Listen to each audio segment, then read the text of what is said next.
sinabi na backstage, may mga ganun magagana. But of course, it was really special because yung importante yung message niya, and ayun, that was sweet.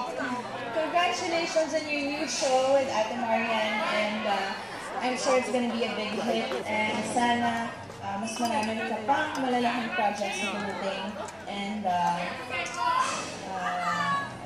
thank you. At alam niya na yun kung anong gusto ko pang sabihin. Basta thank you for everything. Hindi lang sa in every challenge at comes along the way, she gives her 100%.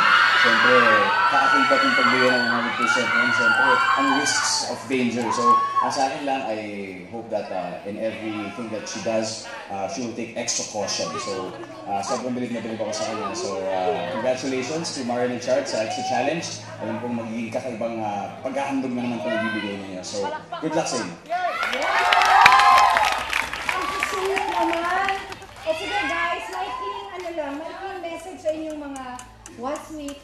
Tapos imbitahin nyo na inyong mga that's sweet. Bali. Okay. Tapos imbitahin nyo na ang ating mga kapuso. Ikaw. Oh, ladies first.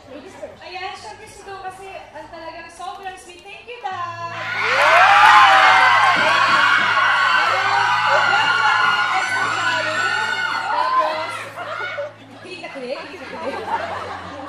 Basta, Dad, thank you! I love you! Extra challenge! Huwag niyo pagkalimutan. Pinagpilitan namin dito. October 27 na po yan. Kay Sarah King ako yes.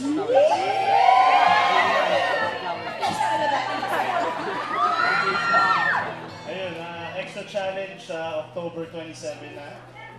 At pagkatapos silang 24 oras weekends, pag Sundays naman, pagkatapos ng Caps Amazing Story. So abangan po nyo next week, extra challenge na po dito na sa GMA.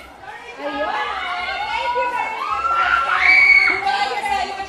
Oo, malapit na yan. At maraming salamat sa'yo. Sige, walang bumati sa akin kasi sa kanya ako mag-love life pag nakakaluwag-luwag na ako.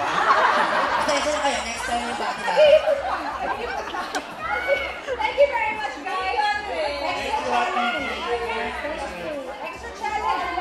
Next week, extra challenge na po. Yes. So, ngayon naman po sa staff ng follow-up report na ito, kamustahin naman po natin si Alisa Milano. Paano mga ang piraso ng bakal na sumunod sa kanyang tagiliran. At next na po yan.